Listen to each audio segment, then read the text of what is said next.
नमस्कार प्रेक्षको, मराठी महाराष्ट्रामध्ये आपल्या सगळ्यांचं स्वागत आहे. मी संग्राम. तारीख होती 15 एप्रिल, वेळ आहे दुपारचे 1:30 आणि रस्ता होता गजानन महाराज. शहर होतं माजलगाव, जिल्हा आहे बीड आणि तालुका माजलगाव. या तारखे दिवशी आणि दुपारी 1:30 वाजता बाबासाहेब आगे नामक भारतीय जनता पार्टीच्या बूथ प्रमुख असलेल्या कार्यकर्त्याची निर्घृणपणे हत्या करण्यात आली. ही हत्या अनैतिक संबंधातून झाल्याचं समजतंय.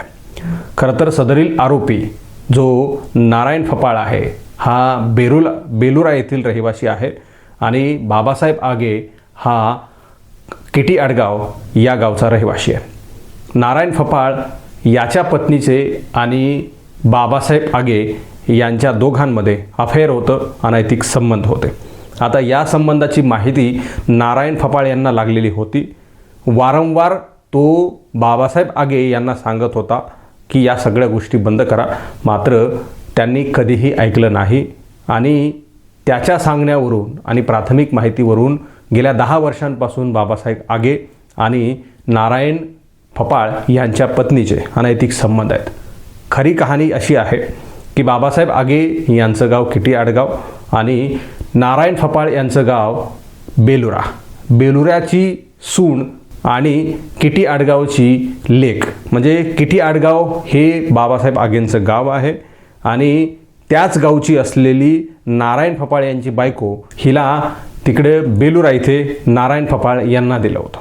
आता बाबासाहेब आगेंचं गाव हे किटी आडगाव आणि नारायण फपाळ यांचं गाव बेलुरा हे सदरील महिलेचं सासर आहे, तर किटी आडगाव हे माहेर आहे. म्हणजे बाबासाहेब आगे आणि नारायण फपाळ ज्यांच्या पत्नीसोबत बाबासाहेब आगेंचे प्रेमसंबंध आहेत ते दोघंही एकाच गावचे आहेत. म्हणजे ते माहेर आहे आणि तेव्हापासून म्हणजे लग्नाच्या अगोदर कदाचित त्यांचं हे प्रेमसंबंध असावेत अशी प्राथमिक माहिती किंवा मग अंदाज दर्शवला जातोय. कारण नारायण फपाळ यांनी ज्यावेळेस भारतीय जनता पार्टीच्या कार्यालयामध्ये प्रवेश केला आणि त्याच्यावर हल्ला करण्याचा प्रयत्न केला त्यावेळेस त्याच्या तोंडून असे उद्गार निघत होते, असं प्रथमदर्शींनी आमच्याशी बोलताना सांगितलेलं आहे की नारायण फपाळ बाबासाहेब आगेंना गेल्या 10 वर्षांपासून समजावतोय की हे प्रकरण बंद करा, हे अशा प्रकारचे लफडे बंद करा.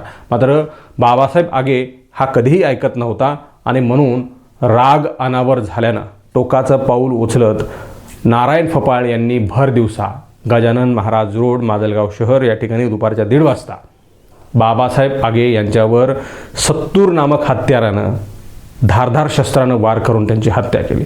बाबासाहेब आगेंना वाचवण्याचा तिथे भारतीय जनता पार्टीच्या कार्यालयामध्ये उपस्थित असलेल्या कार्यकर्त्यांनी प्रयत्न केला. त्यातील एका कार्यकर्त्याला हाताला सुद्धा जखम झाल्याची माहिती आहे. वारंवार विनंती करून सुद्धा तिथे नारायण फपाळ यांनी ऐकलं नाही. एक वार भारतीय जनता पार्टीच्या कार्यालयामध्ये झाला असल्याची माहिती आहे. दुसरीकडं तिथून भारतीय जनता पार्टीच्या कार्यालयामधून दुसरा दरवाजा उघडून बाबासाहेब आगेंना काढून देण्याचा प्रयत्न करण्यात आला. मात्र बाबासाहेब आगेंना दुर्दैवी स्वतःला वाचू शकले नाहीत. ते जायचे एका दिशेने होतं, मात्र दुसऱ्या दिशेने गेले आणि पुन्हा एकदा तिथं नारायण फपाळ यांना ते नजरेस पडले.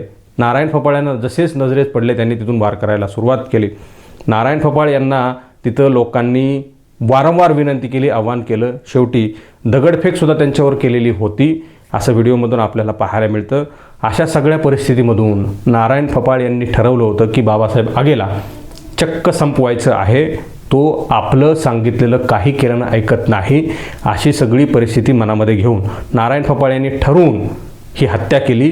ते हत्यार तिथेच बाजूला फेकून दिलं आणि थेट पोलीस ठाणं गाठलं. या सगळ्या परिस्थितीमध्ये म्हणजे ही घटना घडायच्या अगोदर तिथे एका प्रथमदर्शी सदरील व्यक्तीनं पोलिसांना फोन केला होता. मात्र पोलिसांना तिथून घटनास्थळापर्यंत यायला किमान 3 ते 5 मिनिटं लागलं असं त्यांनी सांगितलं. मात्र या 3 ते 5 मिनिटांमध्येच हा सगळा प्रकार घडलेला आहे. पोलिसांना तिथे पोहोचायच्या अगोदरच या घटनेला जे आहे ते अंजाम देण्यात आलेला आहे आणि त्यामुळे पोलिसांनाही इथं काही करता आलेलं नाही. खरं तर नारायण फपाळ यांनी बाबासाहेब आगेंची हत्या केली कारण काय आहे की अनैतिक संबंध आहे. बायकोचा पेच्छा सोडत नाही आहे आणि म्हणून त्याला संपवायचं आहे. अशा प्रकारचा निश्चय ध्येय मनामध्ये घेऊन ते पुढे आले, हत्या केली. आता जेल होणार आहे, जेलहून सजा होईल आणि त्यानंतर यामधून काय मिळवलं तर काहीच नाही. बाबासाहेब आगेंना एक मुलगी आहे, नारायण फपाळांना सुद्धा एक मुलगा किंवा एक मुलगी अशा प्रकारचे अपत्य आहेत. त्यांच्या पश्चातमध्ये म्हणजे नारायण यांनी आता जेल भोगायची तयारी दाखवली, तर दुसरीकडं बाबासाहेब आगेंना आयुष्यातून उठवले आणि त्यामुळे त्यांच्या निरापराध लेकरांवर मायेचं वडिलांचं छत्र हरवलेलं आहे, अशी सगळी सध्याची परिस्थिती आहे. ज्या कारणासाठी म्हणजे आपल्या पत्नीचा पिच्छाच सोडत नाही म्हणून नारायण फपाळ यांनी त्यांना संपवलं, बाबासाहेब आगेंना. मात्र झालं काय, बाबासाहेब आगे जीवांशी गेला तर दुसरीकडे नारायण फपाळ यांना जेल भोगावं लागेल. उरलं काय तर नारायण फपाळ यांची बायको. आणि नारायण फपाळ यांना तिच्यासोबत संबंध तोडायचे होते, मात्र वेगळंच झालं आहे. आता नारायण फपाळ यांची बायको चक्क मोकळी झाली असं म्हणायला हरकत नाही. मला माफ करा.